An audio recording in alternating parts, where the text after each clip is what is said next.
नमस्कार दोस्तों, इस वीडियो में जिस स्टॉक के बारे में हम बात करने वाले हैं उसका नाम है इंडियन ऑयल कॉरपोरेशन लिमिटेड। ये स्टॉक 169 के प्राइस पे ट्रेड कर रहा है। मार्केट में फ्राइडे को इसने 0.67% का डाउन मूव दिया था। इस स्टॉक को हम IOC के नाम से जानते हैं। मार्केट कैप है इसकी 2,38,776 करोड़ की। प्रोमोटर होल्डिंग 51.50% है। बुक वैल्यू 130 है। बुक वैल्यू से बिल्कुल छोटा सा ये ऊपर ट्रेड कर रहा है। डिविडेंड यील्ड 7.10% है। फेस वैल्यू इसकी 10 है। फंडामेंटल वीडियो में ऑलरेडी बना चुकी हूँ, प्लेलिस्ट में ऐड कर दूंगी, आप देख सकते हैं। अभी के लिए शॉर्ट में देखें तो ये स्टॉक जो है 50 DMA के नीचे ट्रेड कर रहा है। 50 DMA को प्राइस ने डेथ क्रॉस दिया है एंड 200 DMA से तो ऑफकोर्स ऊपर ट्रेड कर रहा है। पी रेशियो की बात करें तो मीडियन से छोटू सी ऊपर है एंड 5 ईयर्स के टाइम स्पेन पे एंड 1 मंथ पे बात करें तो भी मीडियन से छोटू सी ऊपर है, क्योंकि मीडियन जो है 6 है एंड पी रेशियो 7.80 पे है। एंड अगर आप पी को कंसीडर कर रहे हैं तो पी के साथ पेग भी कंसीडर करें, PEG, एंड उसका मतलब होता है ग्रोथ एडजस्टेड पी रेशियो। तो with the time passes of time and with the growth of the company PE जो होती है वो एडजस्ट हो जाती है। ठीक है, तो अभी के लिए ग्रॉस प्रॉफिट मार्जिन की बात करें तो डाइव डाउन क्या है, पहले था 6.03%, 14.12% एंड अभी है 13.21%। ऑपरेशनल प्रॉफिट मार्जिन भी इसी के साथ डाइव डाउन किया है एंड नेट प्रॉफिट मार्जिन भी, तो तीनों के तीनों डाइव डाउन किए हैं। सेल्स जो है क्वार्टर ऑन क्वार्टर यहाँ पे डिक्रीज होती हुई दिखाई दी थी and result quarter on quarter and year on year कुछ खास नहीं आया था। अभी के लिए चलते हैं इसके चार्ट पे। चार्ट पे देखिए ये स्टॉक हमें काफ़ी टाइम से इसी रेंज में ट्रेड करता हुआ दिख रहा है एंड काफ़ी बार हमने ये ट्रायंगल सी भी बनाई है, बट अभी स्टॉक निकल नहीं पाया है। अभी मार्केट करेक्ट हो गई थी तो दिक्कत आ गई। ये जो रेजिस्टेंस थी ये भी स्ट्रांग है तो वहाँ से इसने रिजेक्शन ली तो दिक्कत आ गई। अभी के लिए स्टॉक फिर से इसी रेंज में ट्रेड करा है एंड ये वाली जो रेजिस्टेंस है 172 की, ये रेजिस्टेंस काफ़ी स्ट्रांग है। आप यहाँ पे देख सकते हैं कितनी लाइंस हैं। तो इस रेजिस्टेंस का ना एक बार कलर ही चेंज करके हम कर लेते हैं मरून, सो दैट हमें थोड़ा सा क्लियरली दिखाई दे। तो ये रेजिस्टेंस ना काफ़ी ज़्यादा स्ट्रांग है एंड इस रेजिस्टेंस को क्रॉस करने की कोशिश भी करी है बट ये सस्टेन नहीं कर पाया। इसके ऊपर भी ओपनिंग दी है तो ये सस्टेन नहीं कर पाया है। तो अभी के लिए अगर देखें तो ये इस रेजिस्टेंस के भी नीचे ट्रेड कर रहा है, जो कि है 169.60, मतलब 170 की जो है।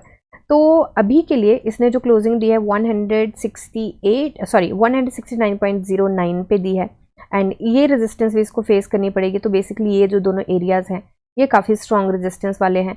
तो आई रियली होप कि यहाँ पे हिकअप ना ले, यहीं पे ले, इसी के बीच में ये ट्रेड करता हुआ दिखे। अभी के लिए वॉल्यूम की बात करें तो थर्सडे को वॉल्यूम लगभग 15 मिलियन का आया था एंड कल जो है वो 14 मिलियन का आया है। वॉल्यूम डिक्रीज तो हो रहा है बट डाउन जंप की बात करें तो पहले मिला था हमें थर्सडे को 1.16% का एंड फ्राइडे को हमें मिला है 0.67% का। ओपनिंग इसकी गैप अप हुई थी बट फिर से डाउन जंप इसमें देखने को मिला है। तो अभी थोड़ी सी दिक्कत का सामना तो ऑफकोर्स ये कर रहा है। यहाँ पे देखें तो stock 20 day simple moving average से नीचे ही ट्रेड कर रहा है, जो कि ऑफकोर्स एक अच्छी बात नहीं है। यहाँ पे इसको काफ़ी हिकअप मिलेगा इसको क्रॉस करने के लिए। अभी के लिए चलते हैं हम इसके वीकली चार्ट पे एंड वीकली चार्ट के बाद चलेंगे हम न्यूज़ के ऊपर। न्यूज़ में काफ़ी कुछ हमारे पास है देखने के लिए। तो यहाँ पे वीकली चार्ट पे देखें तो इसका जो RSI है 55.52 पे है, काफ़ी अच्छे से ये करेक्ट हो चुकी है। रिवर्सल हमें ज़रूर मिला है बट कोई ऐसे कैंडल नहीं बन रही। सेलर्स के हाथ में ज़रूर स्टॉक लग रहा है, 70% सेलर्स के हाथ में है, 30% बायर्स के हाथ में लग रहा है, क्योंकि डिलीवरी वॉल्यूम को देखें तो वो भी काफ़ी अच्छा गया है। तो अभी के लिए देख लेते हैं ये 20 वीक सिंपल मूविंग एवरेज से ऊपर है एंड यहाँ पे बॉलिंजर बैंड यहाँ पे ब्रेकआउट देने के लिए तैयार हो रहा है। काफ़ी नैरो हो चुका है इसका माउथ, ये एक काफ़ी अच्छी बात है। एक बार डेली चार्ट पे देखते हैं एंड देखते हैं बॉलिंजर बैंड यहाँ पे क्या कर रहा है। तो Bollinger band okay, Bollinger band तो यहाँ पे टनल बना के बैठा हुआ है, थोड़ा सा ब्रॉड हुआ है इसका माउथ। लेट्स सी अभी क्या होता है, क्या मूव मिलता है। तो मार्केट में रिकवरी आए तो हम आगे के मूव या जो भी वो सारा कुछ देख के चलेंगे। तो अभी के लिए फ्रेश एंट्री की बात करने से पहले चलते हैं BSE पे। हम BSE पे देखिए इसका प्राइस बैंड तो यहाँ पे नो बैंड है लिखा हुआ and I don't know why, 2 दिन से यही चल रहा है। अभी के लिए एक ना 9th को न्यूज़ आई है और वो आई है लगभग 4 बजे के आसपास, तो उसको देख लेते हैं। काफ़ी कुछ पॉइंट्स हैं उसमें एंड ये जो न्यूज़ है इसमें थोड़ा सा नॉर्मल इन्फॉर्मेशन, नॉर्मल क्या वैसे तो इन्फॉर्मेशन है बट हमारे जैसे कि हम ये हैं उनके लिए इतनी मेजर इन्फॉर्मेशन नहीं है। यहाँ पे देखें तो 17 रेजोल्यूशन जो हैं यहाँ पे पास किए गए हैं, एंड ये जो है ये मतलब फाइनेंशियल ईयर 2026 का मतलब मार्च 2027 तक का यहाँ पे क्या कंपनी करने वाली है, क्या है इसमें काफ़ी कुछ दिया हुआ है। तो स्टार्ट करते हैं वन बाय वन, थोड़ा सा इसको जूम कर लेते हैं। ओके, तो यहाँ पे तो इन्होंने बोला है कि हाँ थोड़ा ये कुछ पॉइंट नहीं है मेजर। यहाँ पे इन्होंने बोला है कि to declare the final dividend of ₹7 per equity share for the financial year 2023-2024। तो ये जो फाइनल डिविडेंड डिक्लेयर किया था जिसकी रिकॉर्ड डेट थी 12 जुलाई की, वो ₹7 पर इक्विटी शेयर मिल रहा है। ठीक है, डिविडेंड यील्ड तो इसकी काफ़ी अच्छी है एंड अभी बड़ी भी है, तो काफ़ी अच्छा डिविडेंड तो ये स्टॉक देता है। दूसरा है to appoint a director in place of Shri Sujoy Chaudhary who retires by rotation and is eligible for reappointment। ठीक है, ये है अपॉइंटमेंट ऑफ दिस, ये भी अपॉइंटमेंट का है, ये भी अपॉइंटमेंट का है, ये भी अपॉइंटमेंट का है। अब होता है असली मसाला start. Approval of material related party transaction with Lanka IOC PCL, a subsidiary company of Indian Oil for the year 2025 मतलब फाइनेंशियली 2025 एंड 2026। अभी जो चल रहा है 2024 एंड 2025 चल रहा है, तो ये नेक्स्ट फाइनेंशियल ईयर की यहाँ पे बात हो रही है। ठीक है, अप्रूवल मिल चुका है इनको। ठीक है, दूसरा चलते हैं approval for material related party transaction with Cauvery Basin Refinery and Petrochemicals Limited, a joint venture company of Indian Oil for year 2025 and 2026। ये फर्स्ट जॉइंट वेंचर कंपनी है। ठीक है, approval for material related party transaction with Hindustan Urvarak Rasayan Limited, a joint venture company of Indian Oil for the year 2025-2026। 2 joint venture companies होगी, तो यहाँ से 9th से यहाँ पे स्टार्ट होता है जॉइंट वेंचर कंपनीज का। Approval for material related party transaction with IHB Limited, a joint venture company of Indian Oil for the financial year 2025 and 2026। ये सारे ऑर्डिनरी रेजोल्यूशन जो हैं पास हुए हैं। Approval for the material related party transaction with Indian Oil Adani gas private limited, a joint venture company of Indian Oil for the year 2025-2026। Then again approval for material related party transaction with Indian Oil NTPC Green Energy Private Limited, a joint venture company of Indian Oil for the year 2025-2026.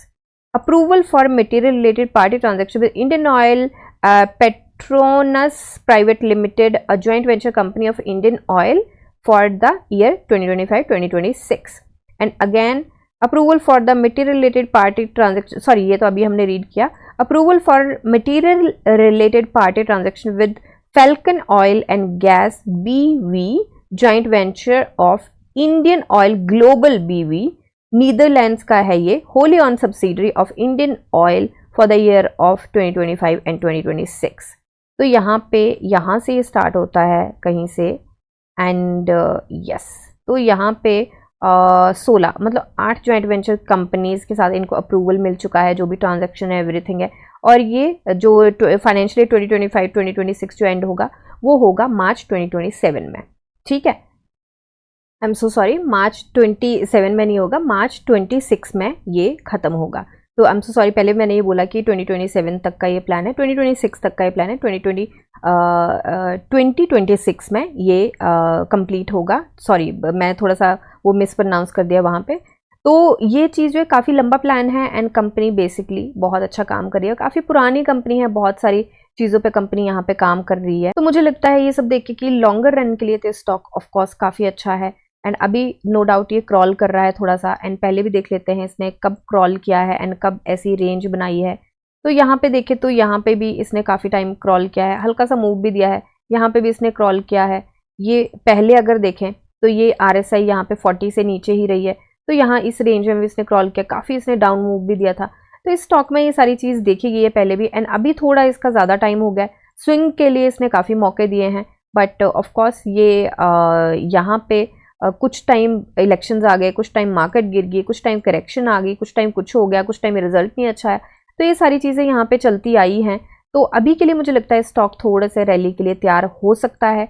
हालांकि इसका जो I am so sorry, इसका जो result रहा है year on year लगा लें या फिर क्वार्टर ऑन क्वार्टर लगा लें, कुछ खास नहीं रहा है, बट मुझे लगता है कि इसका निकलने का टाइम थोड़ा बहुत आ चुका है, काफ़ी टाइम से कंसोलिडेट कर रहा है। ठीक है, मैं ये नहीं बोलती कि बहुत ज़्यादा यहाँ पे हमें मूव मिलेगा, बट ठीक है, ये वाली रेंज को मुझे लगता है कि ये कर सकता है क्रॉस। एंड एक बार मार्केट में जैसे ही रिवर्सल आएगा एंड रिकवरी जोन आएगा तो मुझे लगता है कि ये भी कुछ ना कुछ मूव देने के लिए तैयारी ज़रूर करेगा। एंड अभी के लिए तो इसका फाइनल डिविडेंड आया है, अगले बार जो भी इसका डिविडेंड आना है, पहले 3% के आसपास इसका डिविडेंड यील्ड था एंड अभी इसका डिविडेंड यील्ड भी बहुत बढ़ चुका है। तो अभी डिविडेंड यील्ड जो है इसका 7% के आसपास है, आई थिंक ये 7% के आसपास है। तो नेक्स्ट जो डिविडेंड आएगा वो भी काफ़ी मुझे लगता है कि अच्छा आएगा।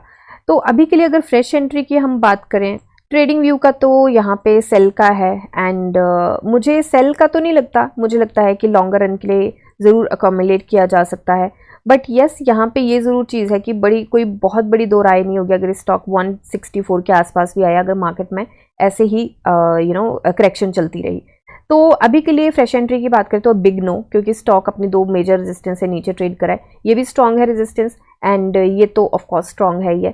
तो मुझे लगता है सेफर साइड के लिए अगर चलना हो तो 172 के ऊपर एक बार स्टॉक अच्छे से सस्टेन कर जाए, क्योंकि ऊपर सस्टेन भी करता है फिर नीचे आ जाता है, तो मुझे लगता है सस्टेन कर जाए या बहुत ही ज़्यादा सेफर साइड के लिए चलना है देन 175 के ऊपर जैसे सस्टेन कर जाएगा वैसे हम एंट्री बना सकते हैं। एंड अभी के लिए थोड़ा सा दिक्कत का सामना ऑफ कोर्स इसमें है, थोड़ी सी दुविधा में स्टॉक काफ़ी है, तो थोड़ा सा इसमें वॉल्यूम के ऊपर नज़र रखें एंड वॉल्यूम जब सस्टेन करेगा एंड थोड़ा सा मार्केट में करेक्शन आ जाए, रिकवरी आ जाए, तो उसके बाद मुझे लगता है कि एंट्री बनाई सकती है। अभी के लिए ना कोई हम टारगेट लेके चले हैं, ना हम एंट्री पॉइंट लेके चले हैं, ना लॉन्गर रन के टारगेट, ना थोड़े कम टारगेट को कुछ नहीं लेके चले हैं हम। तो एक बार थोड़ी सी रिकवरी आ जाए उसके बाद देखते हैं टारगेट के बारे में। ठीक है, तब तक के लिए शुक्रिया। एंड ये सिर्फ और सिर्फ मेरी एनालिसिस है, कोई बाय सेल होल्ड की बिल्कुल भी रिकमेंडेशन नहीं है। तो आप अपनी एनालिसिस कीजिए, जानिए समझिए पढ़िए और फिर इन्वेस्ट करिए। मिलते हैं नेक्स्ट वीडियो में, तब तक के लिए शुक्रिया एंड हैप्पी इन्वेस्टिंग।